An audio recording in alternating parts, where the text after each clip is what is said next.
Bismillahirrahmanirrahim. Assalamualaikum warahmatullahi wabarakatuh. Perkenalkan, nama saya Arfaat Yusuf, NPM 2021010293, mahasiswa semester 6 dari Fakultas Syariah, Prodi Hukum Keluarga Islam UIN Raden Intan Lampung.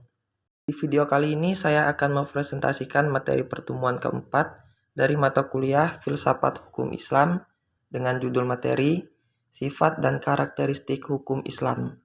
Baiklah, langsung saja kita simak videonya. Sempurna. Sempurna artinya utuh, lengkap segalanya. Kesempurnaan hukum Islam atau syariat dapat dilihat dengan diturunkannya syariat Islam dalam bentuk yang umum dan mengglobal permasalahannya, kecuali hal-hal yang bersifat langgeng, nas, memuat prinsip-prinsip hukum terperinci konkret dan teknis. Misalnya masalah peribadatan, perkawinan, perceraian, dan warisan diterangkan secara terperinci. Syariat Islam dapat benar-benar menjadi petunjuk universal dengan bentuk yang umum dan global tersebut. Syariat Islam juga dapat diterima di semua tempat dan di setiap saat. Juga diharapkan hukum Islam dapat berlaku sepanjang masa. Elastis. Sifat dan karakteristik hukum Islam yang kedua yakni elastis, atau mudah diubah bentuknya dan mudah kembali ke bentuk asal, lentur dan luas. Keelastisannya mencakup di segala bidang kehidupan manusia, baik jasmani maupun rohani, baik mengenai hubungan manusia dengan Tuhannya maupun hubungan interaksi sesama manusia, juga tuntutan mengenai kehidupan manusia dunia dan di akhirat. Hukum Islam memperhatikan segala aspek kehidupan manusia, baik di bidang muamalah, ibadah, jinayah, siasah, dan bidang-bidang lainnya. Namun, segala aturan yang diatur oleh hukum Islam itu tidak berarti pula menjadikan hukum Islam memiliki dogma yang kaku atau beku, keras dan memaksa.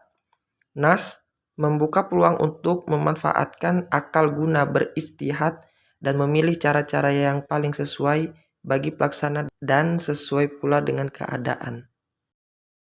Universal. Universal atau alami berarti umum atau berlaku untuk semua orang atau untuk seluruh dunia. Bersifat melingkupi seluruh dunia. Ini berarti hukum Islam itu tidak dibatasi oleh lautan maupun batasan suatu negara. Bukti yang menunjukkan bahwa hukum Islam itu mempunyai sifat universal atau tidak harus dikembalikan kepada Al-Quran. Universal hukum Islam ini dinyatakan oleh Al-Quran sendiri yang berbunyi, "Dan tidaklah kami, Allah, mengutus kamu Muhammad, melainkan untuk menjadi rahmat bagi semesta alam." Quran Surat Al-Anbiya ayat 107. "Dan kami, Allah, tidak mengutus kamu Muhammad, melainkan kepada umat manusia seluruhnya sebagai pembawa berita gembira dan sebagai pemberi peringatan. Tetapi kebanyakan manusia tidak mengetahuinya." Quran Surat Al-Saba ayat 28. Kedua ayat Al-Quran di atas menyatakan bahwa syariat yang dibawa oleh Nabi Muhammad bukanlah dikhususkan untuk orang Arab saja, namun berlaku bagi seluruh umat manusia yang ada di dunia ini. Dinamis. Dinamis dalam KBBI dijelaskan makna dari kata dinamis adalah penuh semangat dan tenaga, sehingga cepat bergerak dan mudah menyesuaikan diri dalam keadaan dan sebagainya. Kedinamisan hukum Islam terletak pada dasar-dasar yang menjadi dasar dan tiang pokok bagi hukum. Dasar-dasar dan pokok-pokok itulah yang menjadi sumbu kekuatan, kelemahan, kemudahan, dan kesukaran yang menetapkan hukum Islam. Sesuai dengan tabiat manusia yang tidak menyukai beban yang membatasi kemerdekaannya, sehingga manusia memperhatikan beban hukum Islam dengan sangat hati-hati. Manusia tidak akan bergerak untuk mengikuti perintah jika perintah itu tidak dapat menawan hatinya atau mempunyai daya dinamika.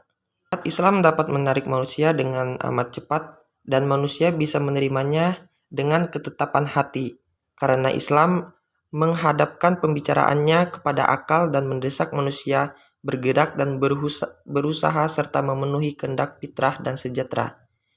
Sebagaimana hukum Islam menuju kepada toleransi, persamaan, kemerdekaan, menyuruh untuk berbuat ma'ruf dan mencegah munkar. Sendi-sendi dari kedinamisan hukum Islam adalah: 1. Meniadakan kepicikan. 2. 2. Menyedikitkan tukfas. 3. Mensyariatkan hukum dengan cara berangsur-angsur. 4. Memperhatikan kemaslahatan manusia. Dan 5. Mewujudkan keadilan yang merata. Sistematis.